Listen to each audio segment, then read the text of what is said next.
All right, hello everybody. I see many people are joining us. Thank you for your patience. Wonderful, we have a nice crowd here today. If you could just type into the chat box and let me know if you can hear me, I will be grateful for that. Fantastic, thank you, Veronica, Alexei, great, wonderful, wonderful. All right.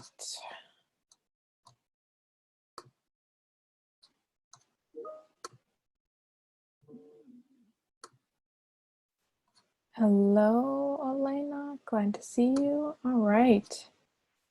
I hope everyone is doing well today. Hopefully you all can see my screen now. So my name is Nellie and I am the Outreach Coordinator for Education USA Ukraine, and I will be conducting today's lecture. And we are recording this presentation as well, so you will have access to this after the presentation. So I hope you're all doing well. Thank you for joining us on this Thursday evening in Kyiv, and I'm joining you from the US in Michigan, so it is morning for me here. Let's see if I can display this full screen. That would be a little bit better.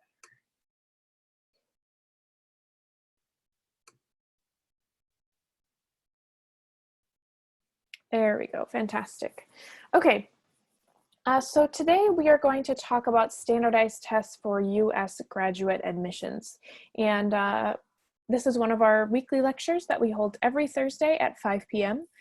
Typically they are at America House, but we are in online mode right now as everybody is during this strange period of time. So thank you so much for joining us. So just to clarify, graduate admissions. So we are talking about master's and PhD programs, just to make that clear. So we had a different session about standardized tests for undergraduate admissions, which would be bachelor's programs. And we also had a different test about English language standardized tests. Okay, so today we're specifically talking about standardized tests for master's and PhD programs. If you do not know what Education USA is, and this is your first time joining us, we are an official network of the US State Department that provides information to students abroad about US higher education. So our job is to provide accurate, up-to-date, unbiased information about studying in the US. So we work with all accredited US colleges and universities, more than 4,000 of them. So we do not promote certain colleges or universities. We work with students to help them find what will be the best option for them, whether it's a degree program or a short-term program. We work with students to figure out what they need. And because we are a network of the State Department, everything that we do is free, all of our services, all of our events, consultations, resources, everything. So thank you again for joining us. And if you have any questions, you can type them into the chat box as we're going along, or if it's a longer question, you can raise your hand and I will unmute your microphone. But at the end, we will turn to all those questions and leave time for some Q&A. All right, let's go ahead and get started.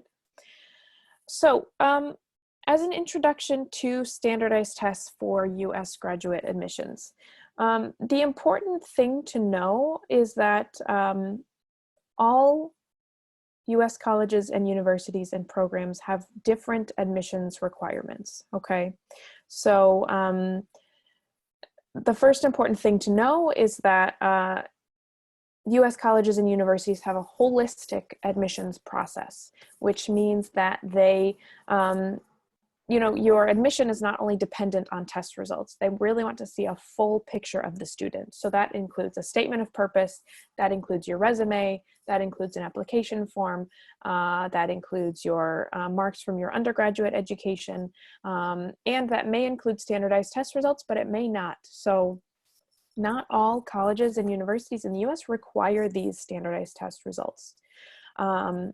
Many of them say they are optional, but to be honest with you, if you want to get good competitive financial aid, the standardized test results will really help you, especially if you can get good results, okay? So there are four typical standardized tests that you may come across. The first one is the GRE, the Graduate Records Examination. The second is the GMAT, the Graduate Management Admission Test, which is mainly used for MBA programs, Masters of Business Administration programs. There is the LSAT, the Law School Admission Test, and there is the MCAT, the Medical College Admission Test. So perhaps for many of you know that for the fields of law and medicine in the US, you cannot study those things on the undergraduate level. So you cannot get a bachelor's degree in law or in medicine. You can only study that on the graduate level. So once you have finished your undergraduate education in some related field, for law, that might be history or political science. For medicine, that might be biology or chemistry, something like that. Then when you're ready to actually go on and go to medical school or to law school, you need to take these admissions tests, okay?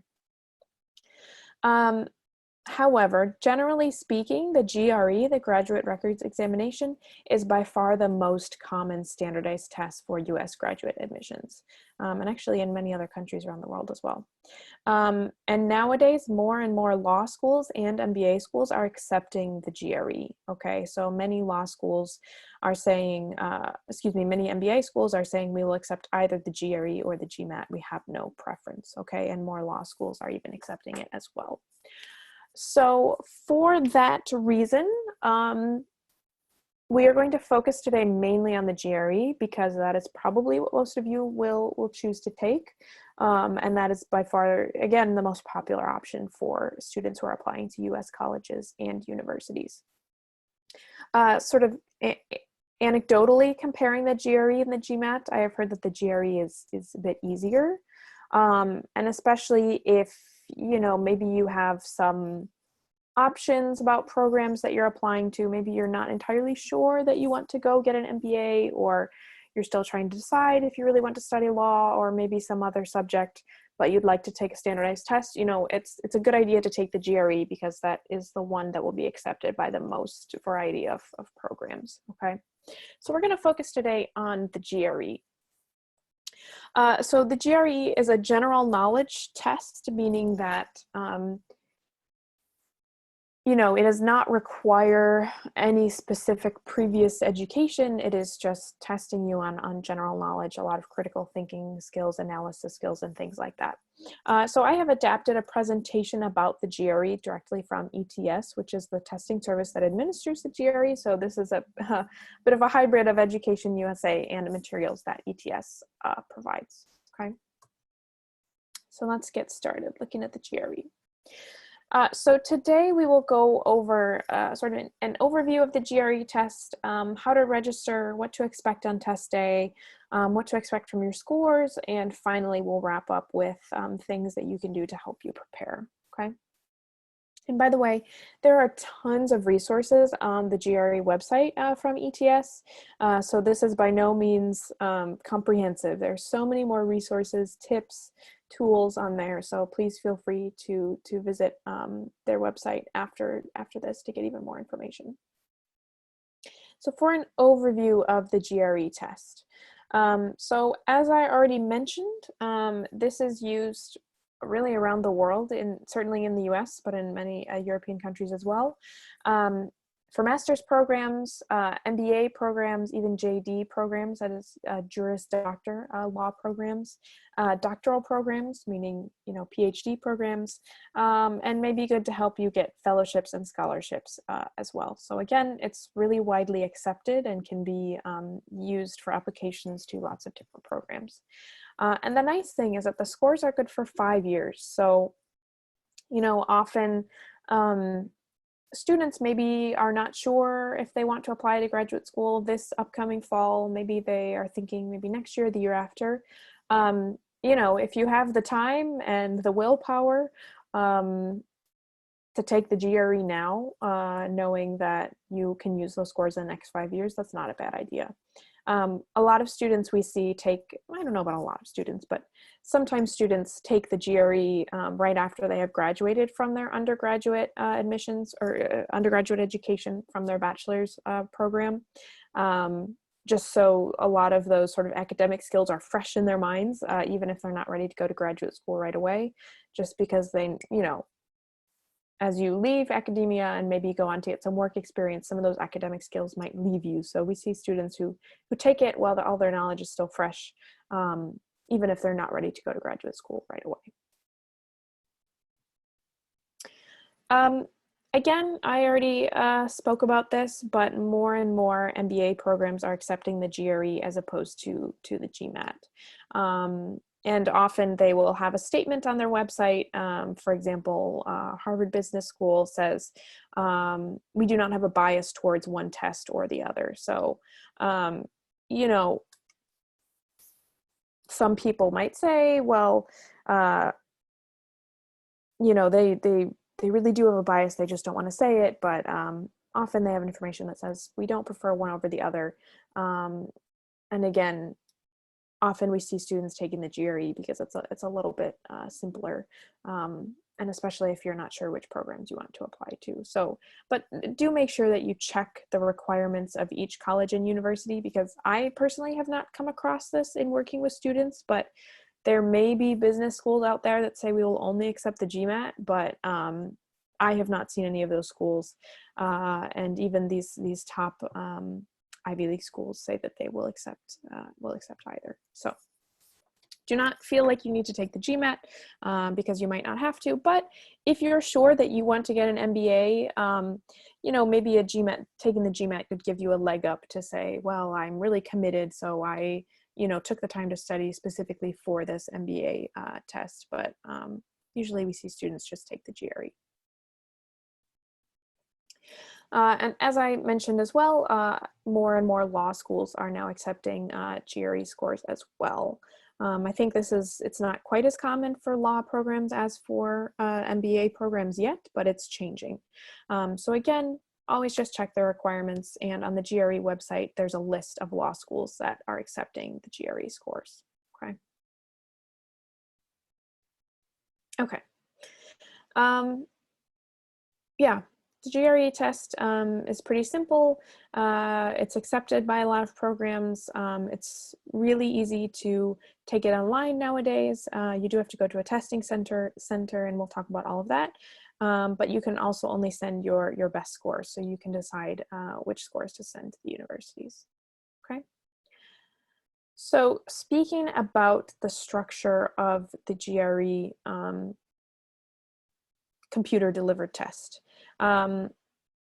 There are paper delivered tests, but in Ukraine, it's not common. I'm not even sure it's possible.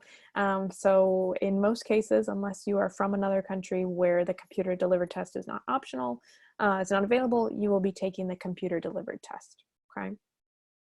So here's the general structure. There's the analytical writing section, which will come first.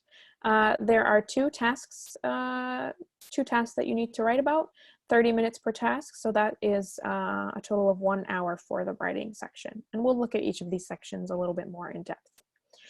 There's the verbal section, 2 sections of that, 20 questions per section and 30 minutes per section. So that's a little bit more than 1 minute per question. Again, that's for an hour total. The quantitative reasoning section, again, these are your math skills. There are 2 sections, 20 questions per section and 35 minutes per section. So again, even a little bit more time per question than for the verbal section. Again, that adds up to about 70 minutes. So you can see altogether this test is a little bit over 3 hours. Okay, so it's a long time to be sitting in front of a computer, but just be prepared for that. Okay. In addition to these 5 sections, the test will also include an unscored section or a research section that does not contribute toward your score. So these sections are for the GRE people to be able to test out questions, to do, again, some research to help them improve or develop the test. So this is just for their purposes, and they do not contribute towards your score, okay? So for an unscored section, you will not know which one it is, so it will not be labeled as an unscored section. You won't know which section it is. So let's say, for example, you're taking the test and you end up having 3 verbal sections. That means that one of those sections was an unscored section, but you don't know which one it is. So always make sure that you try your best on all of the sections. However, if you get a research section, it will always be last and it will be clearly marked. So if it's a research section, you will know that it is, you know, for their research purposes and does not contribute towards your score, okay? So altogether, with either an unscored or a research section, in addition to the scored sections here, you're looking at almost 4 hours of testing time plus a couple breaks that you get in the middle, okay? So let's look at the analytical writing section. So as I mentioned, there are 2 writing tasks. The first one will be analyze an issue, which means that you will be given a topic, an issue to discuss, and you need to develop your own argument with reasons and examples to support your position. So this is where where you need to state your own opinion and develop an argument for that. Okay, so this is really important to make sure that you do state your opinion clearly, and make sure that you know, a lot of times students think that they should, you know, evaluate both sides and then sort of not pick a side, but just evaluate both sides of the argument. But with this analyze an issue on the GRE, you do want to make sure you take a side and explain weaknesses in the other argument, okay?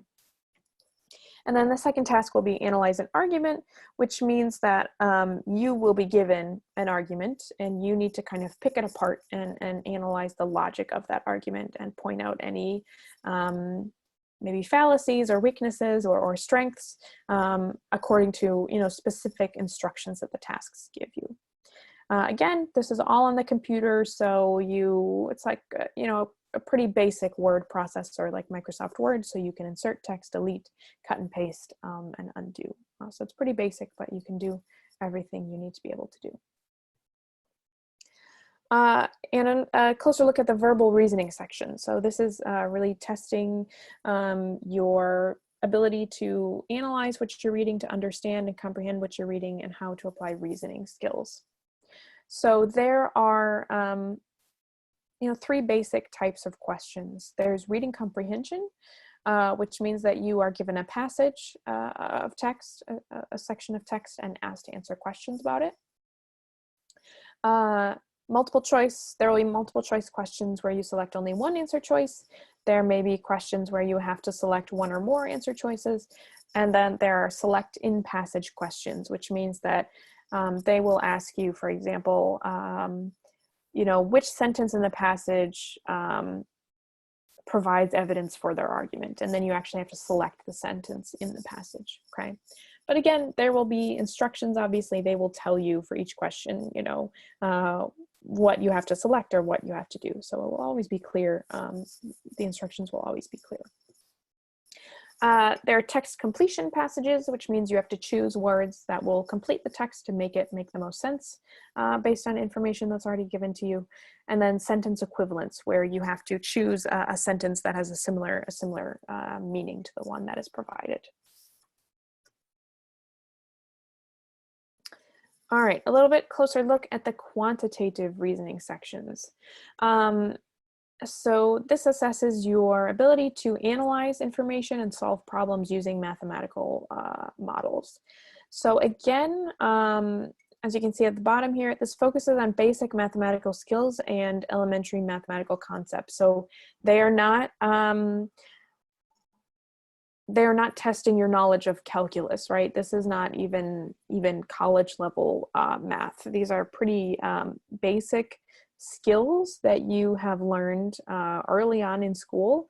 Of course, they are applied in more complicated ways, but it's not testing your mathematical knowledge. It's testing your ability to apply things and analyze information, okay?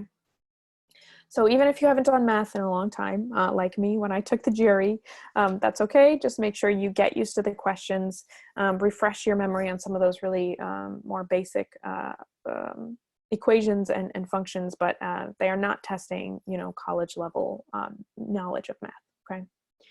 But again, question types include quantitative comparison, where you have to compare two quantities and select which one is, and compare them, whether one's bigger or smaller or it can't be determined. And we'll see some examples of these later. Multiple choice, where you select only one choice. Multiple choice, where you select one or more answer choices. And then numeric entry, where you actually have to type in a number, okay? And there is a calculator available on screen, okay? That's another advantage of the GRE over the GMAT, because I believe the GMAT has sections where you are not allowed to use a calculator, but on the GRE, you are allowed to use a calculator for all sections, okay? You should not rely on the calculator. Actually, I've seen a lot of people who give advice about preparing for the test saying you should try to practice without the calculator, because I think the GRE is designed so that technically every question can be answered without a calculator, but they still provide it to you in case you want it, okay? And again, pretty basic concepts, including arithmetic, algebra, geometry, and data analysis, like statistics, but it doesn't get much more complicated than that. No trigonometry or calculus or anything like that. Okay. So you may see this term when you are, preparing for the GRE or using study materials. So some of the sections are section level adaptive. So what does that mean? So this means that the computer selects the second section based on your performance on the first section. So the first section that they will give you for verbal reasoning will be, kind of a base level of difficulty, for everybody to start out. And if you do really, really well on that section, the next section will be harder. If you do not so well on that section, the next section that you get will be easier. So it adapts to basically how you perform on the first section, okay? But all questions contribute equally to your final score, and both sections are important since your score is based on the total number of correct answers and the level of difficulty of the questions, okay? And this is another important point. Points are not deducted for wrong answers, so it is always better to guess than to leave an answer blank. So I don't know if the GRE used to be this way, but some other American standardized tests used to be that for wrong answers, you would not get a point deducted, you would get a point and a quarter conducted. So like 1.25 points would be deducted. But that's not the case anymore. You don't sort of get an extra penalty for wrong answers. So even if you do not have time to look at the question, you ran out of time, you have a 25% chance of getting it right. So it's if there are 4 choices, so it's always better just to pick one, even if it's at random, rather than to leave it blank, okay? All right. Some tips for actually registering for the GRE when you feel like you're ready to take it or want to register to take it. This is super important. Please make sure that you register early, especially in Ukraine where, testing centers are somewhat limited and spaces are limited. Make sure that you register for it really early, because there might not be spots available if you wait too long, if you wait until the last minute, okay? So if you register early, you can get your preferred testing location, date, and time, and you'll better be able to prepare and make a study plan for yourself based on the date that you chose, okay? So to register, you go to the ETS website, the GRE section of the website, and you register. You can see where all of the testing centers are. And again, they have a lot of resources where you can watch a video about how to create your account and everything, but it's pretty self-explanatory. But do make sure that you keep that information about your account, like your login, your username, and your password, because that's how you will get updates about maybe your testing date or your testing center, and that's also how you will retrieve your scores when they are ready, okay? Your ID is really important, of course. They want to make sure that, you know, you are who you say you are when you're taking the exam.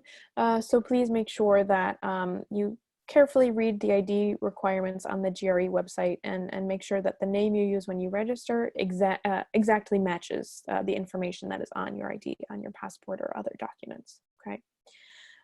Make sure to provide your entire first given name, so do not register using a nickname. I think that's probably pretty obvious, right? If your name is Volodymyr, don't register with the name Vova, right? Register with your name as it is written on your document, okay? This is how the creating the account page looks. Again, it's pretty self-explanatory, and with just basic information, your name, date of birth, email address, for where you live, all that stuff. Okay. And then once you have created an account, that's then when you can register. You'll see this big blue button, register, find test centers and dates, and it will show you where you can take it throughout Ukraine, and which dates will be available. There are specific, dates throughout the year. It's offered, pretty frequently, but still, it's not necessarily offered every week. So don't just assume that you'll be able to sign up and then go take the test the next week. That's why it's really important to look at these dates well ahead of time, and plan ahead and make sure you register to get the date that you want. And then once you create an account, also on this page, there are resources like test preparation. And once you actually take the test, this is where you will be able to see your scores and be able to send those score reports to the schools that you're applying to. Okay. All right, so once you're actually ready to take the test, what can you expect? Get to the test center early. This is super important because there's a check-in process and like a security screening process that you have to go through before you even start the test. So make sure you get to the test center early so you can actually start the test at the time when you're supposed to start. Make sure you bring your official identification documents. And then if you want to read more about specific policies and procedures, and again, you can see that all on the ETS website. But again, you should have your ID. We've said it 3 times now. This is super important. Please do not forget that, because if you don't bring your ID with you, you will not be allowed to take the test, because they need to, again, ensure that, there's no dishonesty going on with someone trying to take the test for someone else, okay? You should have the names of schools where you would like to send your scores. This is really important because immediately after you finish the test, you will be asked to input which schools you would like to send your scores to. And often schools provide a code for submitting their GRE scores. It's usually a 4-digit code. So if you have a really good memory and you can memorize those codes, those 4-digit codes for the schools, that might make it a little bit easier to submit your scores when you're done. But even if you just remember the names of the schools, the colleges or universities, you'll be able to search. There's a function where you type in the name of a university and then you select it from a list, okay? But make sure you know ahead of time where you would like to send those scores. And you cannot bring anything in with you in terms of writing, so don't expect that you'll be able to write those things down on a piece of paper and bring that paper in with you. So you got to have it all in your head, okay? This probably goes without saying, but not allowed in the testing room is food, drinks, tobacco, or e-cigarettes, or any other personal items. They make you leave your coat, your purse, everything outside. Obviously phones, watches, everything must be left outside, okay? And you cannot access your phone during the test or during breaks to check messages or to check the time. They ask you to put everything in a locker, and you are not able to access it. Great question, Vladislav. Is it possible to use earplugs on the ETS computer test? That is a great question. Yes, they actually provide those to you. At least at the testing center where I have been, they provide you with earplugs so that if you absolute quiet. I mean, the testing center is, of course, enforced, you know, it's a quiet room.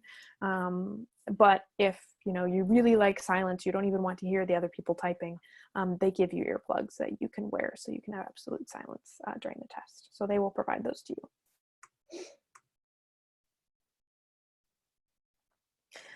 Is it possible to change the school list or add some after the test? It is not possible to change, but it is possible to add. But it will cost you some extra money. So we will talk about sending score reports afterwards. But of course, like, especially if you are taking it rather early on before you finalize your school list, like, they understand that you might be able to change your mind. But still, it's a good idea when you actually go in to take the test, have a good idea of which schools you are fairly certain that you want to apply to. But there's also no penalty if you send your scores to a school and then you decide not to apply there. Like, there's no sort of penalty for that. But it's helpful if you can have a good idea of where you want to submit your scores when you take the test. But we'll talk about sending your score reports in just a moment. Okay. As I mentioned, before the test actually starts, you have to go through this procedure. They will take a picture of you. They will take a sample of your handwriting. You will be scanned to make sure you're not trying to smuggle in your phone or watches or anything like that. You will be given, they will provide you with a writing utensil, a pencil, and a supply of paper that you can take notes on while you're testing.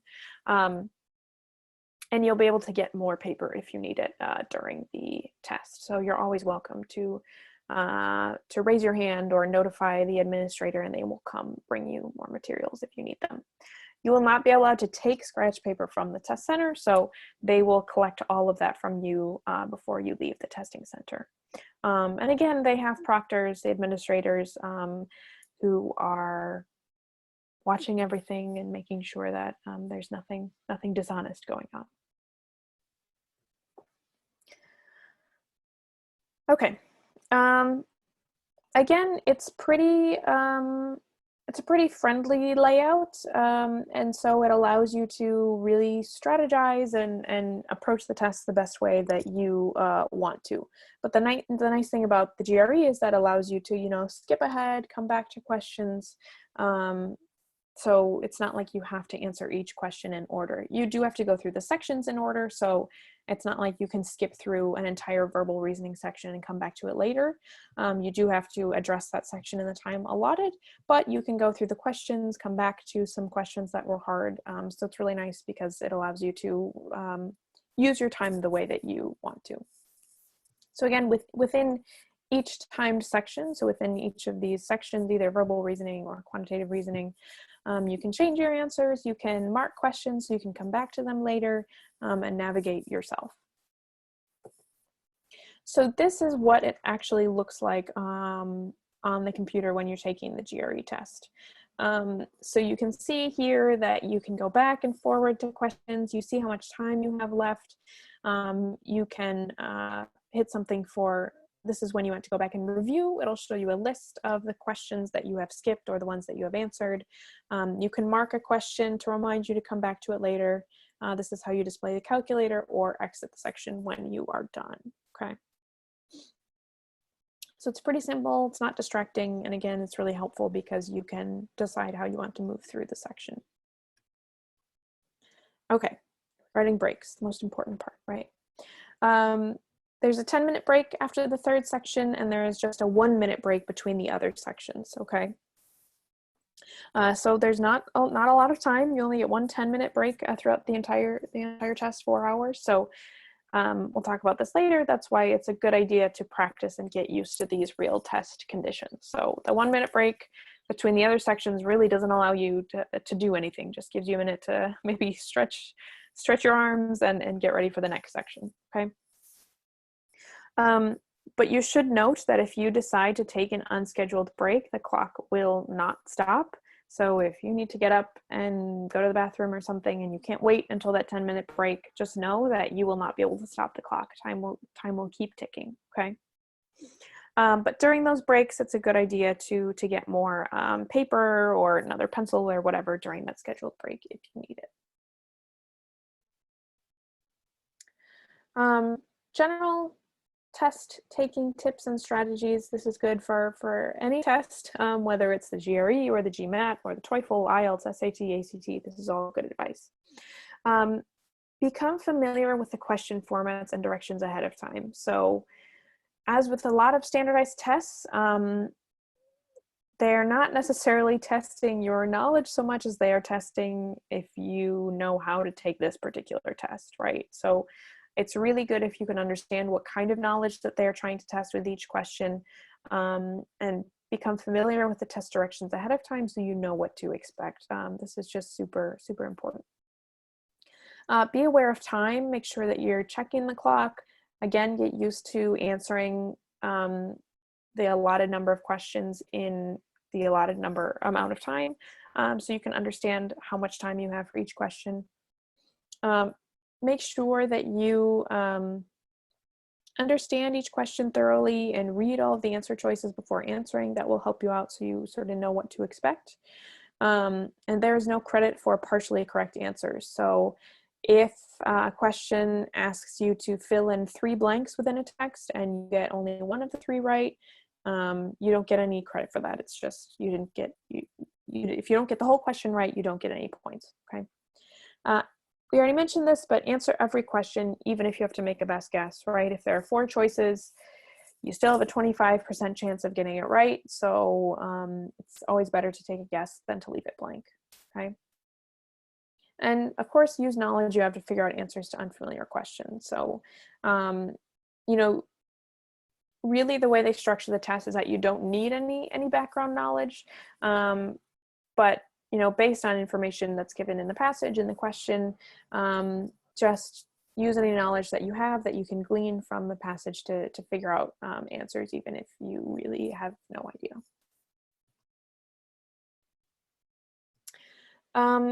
Do not waste time on questions you find extremely difficult, right? Since all of the questions have equal weight for your score. So, you know, if you're doing the verbal section, which has 20 questions, and you spend 10 minutes on the 3rd question, you still have 17 more questions that you need to answer. So it's always better, again, as with any standardized test that is timed, it's better if you get stuck on something for more than a minute or 2, move on, answer the other questions that are easier, and then come back to it with any time that you have left, and then make your best guess if you need to, okay? It's always a good idea to check that review screen, which you can see at the top here, this review button, before you actually exit a section, just to make sure that you have answered everything. Go back and check your answers, but don't spend too much time on it because you really want to spend the remainder of your time answering any questions that are still left. Tips and strategies for the analytical writing section. So the on the website, the ETS website for the GRE, they review scoring guides where they show, you know, this is what we're looking for, you know, in a score 6 answer. This is what we're looking for in a score 4 answer. So you can understand, again, how the readers evaluate their essays and what they're looking for. Practice writing under timed conditions. So give yourself the task to write an essay in 30 minutes and get used to those time constraints because it goes really quickly. This is super important. Make sure that your essay response addresses the specific instructions. So again, if they ask you to pick a side to form your own opinion and you analyze both sides of an argument but don't give your own opinion, you're not answering the question that they ask. So make sure that you are addressing specifically what they ask, okay? Organization is really important. So again, time constraints are tough, but if you can get used to, you know, brainstorming really quickly and preparing an outline, that will help guide your writing during the rest of the time. Good for the issue task when you have to, again, give your opinion or support your position. Use examples drawn from, you know, again, past experiences, observations, or things that you have studied in school or university previously. And again, make sure that you leave time at the end to check over your work, especially for non-native English speakers. Do your best to go through and check for spelling and grammar errors, okay? Avoid excessive irony or humor in your essay responses because it might be misinterpreted. You know, they aren't necessarily looking for your personal voice to come through in these essays. They're really looking more at your sort of hard technical writing skills. So it's best to leave humor out because it's hard, can be hard for that to be understood when you're reading it on a page. So better to keep that to a minimum. All right, speaking about the verbal reasoning sections, again, this is just some general advice. Answer strictly on the basis of what is contained in the text. Do not rely on outside knowledge in this case. So for verbal reasoning, again, they provide you in the passage with all the knowledge that you need. Do not let outside influences from previous courses or experiences, whatever, influence your answer, okay? But with the sections where you have to complete a text, it's a good idea to read it first and then sort of think about what words you would put in there without looking at the answer choices, and then look down at the answer choices and find something that matches, okay? If you want to get better at preparing for the verbal reasoning section that involves, you know, reading and analyzing complicated texts, really what they're looking at, they want to see your ability to identify a passage's purpose and main idea, recognize specific points, draw conclusions, and even evaluate that text's, you know, logic or reasoning, okay? So it's a great idea to get some practice looking at these things by reading articles in newspapers and periodicals. Like, get used to reading the New York Times or The Economist, Scientific American, or London Review of Books. So start looking for, you know, higher level reading content, let's put it that way, and get used to reading those kinds of texts and you know, sort of analyzing them on your own, okay? Good. I wanted to see if I wanted to make any more points about this. Okay. Again, all of these reading passages will not be based on any knowledge, right? So a reading passage about a scientific topic is not testing your, you know, what you learned in your chemistry class. Everything that you need to answer the question is given in the text on the GRE exam. It is not testing any outside knowledge. There's a lot of tips and strategies about the quantitative reasoning section, which, like I said, may be scary if you haven't taken math in a long time.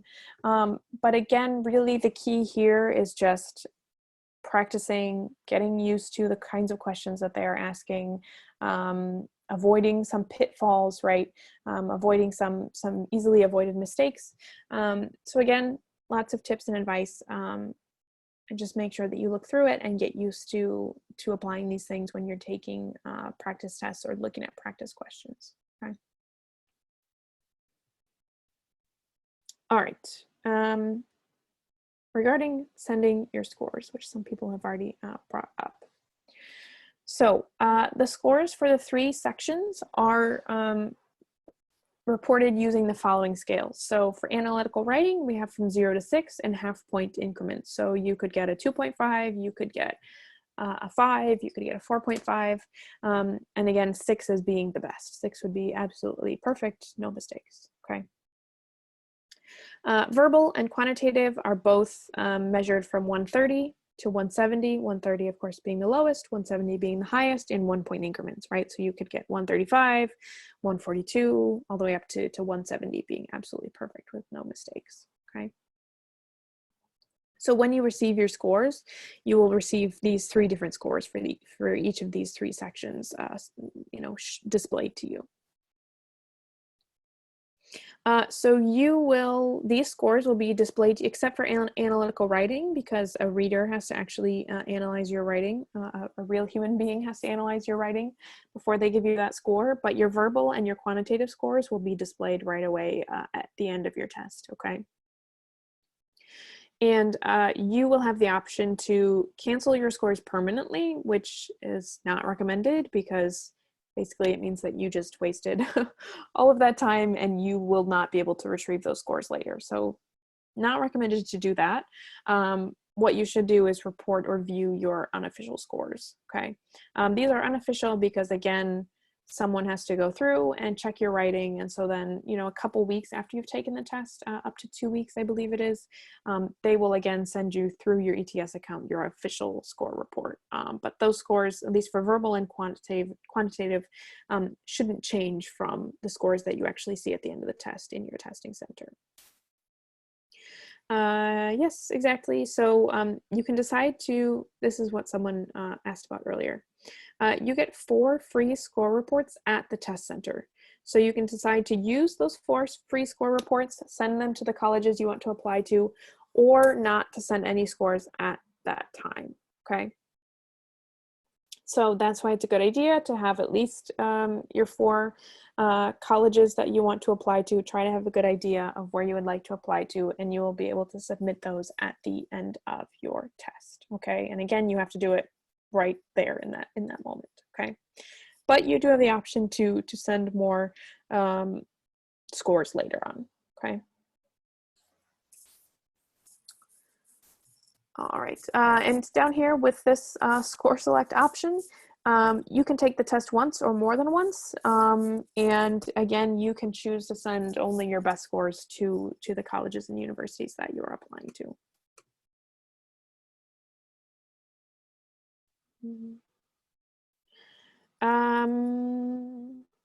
Does its rule apply to TOEFL? The option to decide later. Elena Tonchik, if you're still joining the call, do you happen to know the answer to that? Because I'm not sure, actually. I would imagine that it does, but Vladislav, if you're planning on joining our graduate boot camp after this session, I think Elena, our ambassador from Mariupol, will be able to talk about that. I imagine it does, but I'm not sure. Alexei says, is it possible not to enter 4 schools on the test day? Will it still be free of charge to do it online after the test? Yes, you can. So you always get up to 4 schools for free, and then beyond those 4 schools, you will have to pay, right? So this is how it will look for you. These are your, again, unofficial test scores.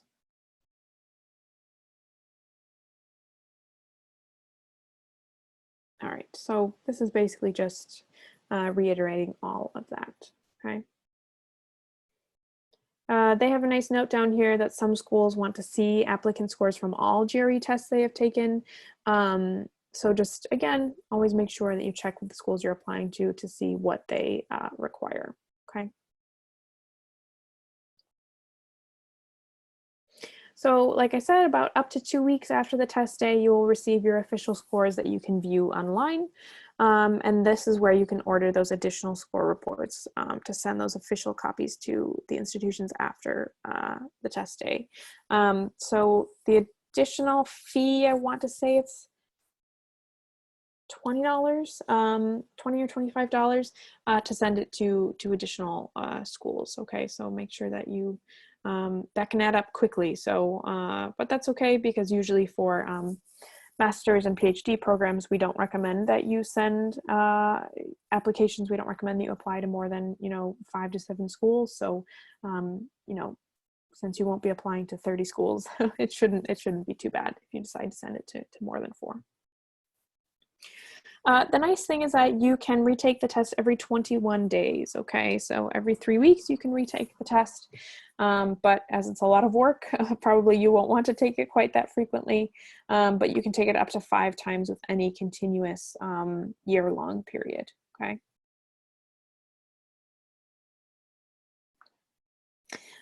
After the test, they have this diagnostic service, which basically just gives you insight into your performance on the test questions, and you can see which types of questions you answered wrong, the difficulty level of each question, and the time you spent on each question. So this can be helpful if you decide to retake the test again and you want to understand how you can prepare a little bit better. So tools to help you prepare. They have this nice tool, the Power Prep Test Preview tool, which is free for everybody. And you can, again, find this in your ETS account under the Test Preparation and Services section. They also have a ton of stuff on their websites. I'll let you guys explore all of this stuff on their own, but there's so many resources out there nowadays for preparing for the test. They're also on Facebook, Instagram. They have a YouTube channel, which has videos that will help you prepare. So I really encourage you to take advantage of all of those resources. Some programs may ask for GRE subject tests, which measure achievement in particular fields of study. So these are the subject tests that are available. So each test assumes an undergraduate major in that discipline. So again, if you had a bachelor's degree in one of these subjects, this would be testing that knowledge, okay? And as you'll notice, those tests are administered less frequently in September, October, and April. Again, many programs probably will not require GRE subject tests. This is more just to help you be more competitive for admission. If you can get good results on these subject tests, it might give you a boost or make you more competitive for financial aid, okay? All right, so really quickly, I just want to show you guys some screenshots of what questions look like so you can actually see what it looks like. So this is an example of a verbal reasoning question where you have to select one answer choice. You see they've got here a text and then you have to answer a question, pick one. This is one of those text completion questions where again, there are 3 blanks and you have to choose which 3 words or phrases should go in each of these blanks, 1, 2, and 3. And again, as I mentioned before, you do not get partial credit. So if you don't get all 3 of these correct, you do not get any points, okay? Here's an example of a quantitative reasoning question. So this is the comparison section that I talked about, where you have these 2 quantities, A or quantity B. So this has the length of PS or SR, and you have to compare, is one of the quantities greater or the equal, or if the relationship cannot be determined. And there's a whole section where the answer choices are exactly the same. It's just a different quantities are given to you based on a figure or some information, something like that. Another quantitative reasoning section, this is for data interpretation, like statistics and analyzing data, okay? All right, and here is the analytical writing section. This is the analyze an issue task, like I said, where you have to state your own opinion. The statement is, as people rely more and more on technology to solve problems, the ability of humans to think for themselves will surely deteriorate. And they ask you to write a response in which you discuss the extent to which you agree or disagree with the statement and explain your reasoning, right? So consider ways in which the statement might or might not hold true and explain how these considerations shape your position. So this is the analyze an issue, again, where you're given a pretty brief statement and you need to present your opinion and your reasoning on it. For the, I don't have it here, but for the analyze an argument task, they will give you a much longer text where you actually need to analyze an argument that is being laid out for you and discuss the logic, the reasoning, things like that. So again, this word processor for the writing section is pretty simple. It's just cut, paste, undo, redo, where you type all of your text here, okay? So final tips from Education USA for preparing. Start preparing early. We usually recommend at least 6 months in advance before you plan to take the test. Maybe that seems like a lot, but it's really necessary, especially for you know, non-native speakers. It can be difficult to prepare for the types of questions that they're asking, and I mean, even for native speakers, like I said, I've taken the GRE and it was very challenging for me as well. So please give yourself enough time to prepare, because if you try to cram for this exam a month ahead of time, you are not going to be successful. And unfortunately, that's where we see students kind of, unfortunately, that's where they run into problems, as they don't adequately prepare for these standardized tests.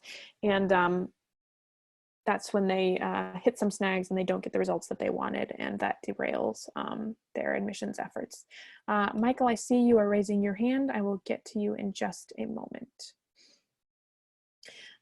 Take practice tests online under real conditions. Again, you can access these through the ETS website, through Education USA resources, but this is super important to take them under real conditions. So find a place where you can sit for 3 hours and 45 minutes, have no distractions, you know, don't have any water or food with you, only have scratch paper, you don't have your phone.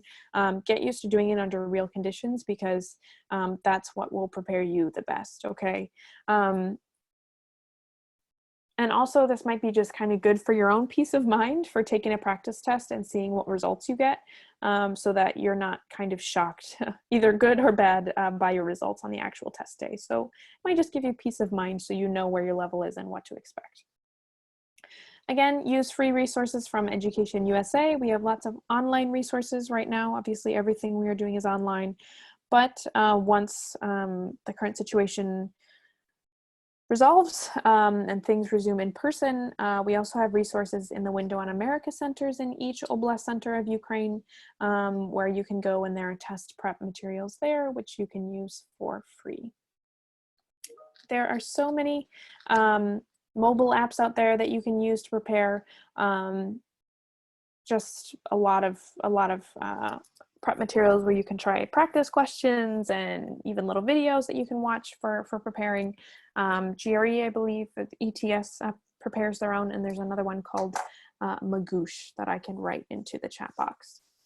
Make a study plan for yourself, you know, plan out, you know, maybe 1 week you want to work on verbal reasoning, and the next week you want to work on quantitative reasoning or certain skills.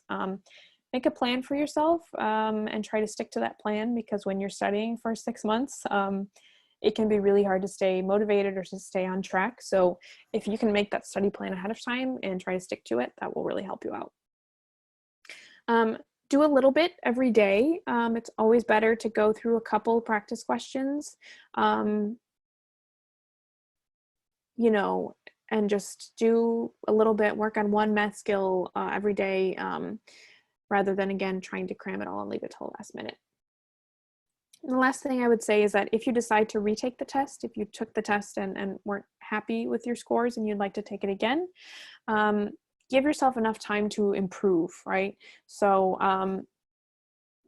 if you take the test and you want to take it again, you can take it in 21 days, but I don't know if I would recommend that, because you really need to give yourself enough time to continue studying, continue practicing, and 3 weeks I'm not sure is enough time to really improve your skills. So I would say wait at least a month, but probably a month and a half or 2 months would be even better to give yourself enough time to actually improve your scores.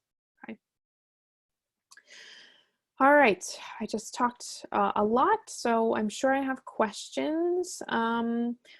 So please feel free to type your questions into the chat box. I saw, Michael, you raised your hand, and I will look at some of these questions we have now. So Michael, if you still have your hand raised, I don't think you do. But if you still have a question you want to ask Michael, feel free to raise your hand again and I will unmute your microphone. All right, let's look at what questions we have.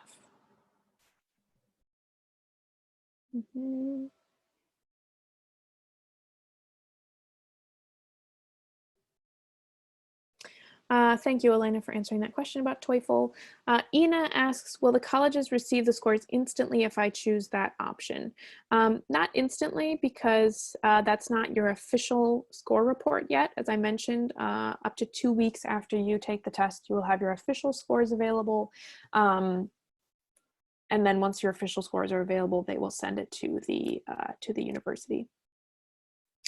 Because they have to analyze your writing and double check everything. But yes, they will get it after that. And again, usually on most universities' admissions portals, actually for the program in the university that you're applying to, they will show or send you a notification when they have received your scores. Many schools don't have a requirement on the analytical writing section. Is it not important? So if I understand your question correctly, so you don't have the choice to take the GRE without the analytical writing section, if that's what you mean. So for undergraduate tests like the SAT, you can choose to take a writing section or not. On the GRE, that's not the case. You have to take all of it altogether, the writing section, the verbal reasoning, and the quantitative reasoning. Usually universities will provide, average student admitted scores. We talked about this during the graduate boot camp for those who are joining us for that. Usually they will have average student admitted scores, which again helps you understand your competitiveness for that college or that university. Typically, they will provide those average scores for all three of those sections. So they will say for most of our admitted students, the average scores on the analytical writing is 5. For quantitative, it's 150. For verbal, it's 160, right? So it depends on, again, which program you're applying to, right? For if you're applying for more of a humanities-based degree like history or political science or English literature, the writing section is probably going to be more important than it might be for STEM fields. But I would say don't underestimate any section of the GRE. Try to do well in all sections. Is there a minimum or even a maximum of words when writing? No, there is not. There's only so much you can do in 30 minutes, but the important thing to do is to make sure that you answer the question adequately in the amount of words that you need. Okay. There's also a good resource called Crunch Prep. Yes, thank you for that, Lestia. Did they give water at the center? Water? Yes, they do. They do provide it, but again, you cannot bring it into the testing room with you. Only drink it during breaks. Okay. Where can we find a practice tests on the official? Yes, there is one on the official GRE website after you create an account, but you can also, I will get to that in a moment, you can also email us at EducationUSA and we have some online resources we can provide to you. This is another app. It's got a little bit of a silly name, but this is a mobile app that was great for, that a lot of students use for preparing for the GRE. All right. Oh, sorry, I had 3 more in the Q&A box. Sorry about that. Let's see.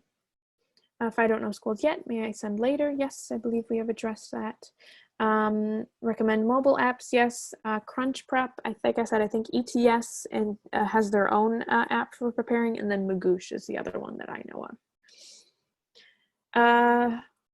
Why ETS decided to use such a peculiar metric approach towards the evaluation? I do not know. I must be honest with you. They changed it recently, relatively recently, within the last 5 years. I think they had a different metric before that, but I do not know why. But they have changed it within the last couple of years. All right. Last call for questions before I talk about resources.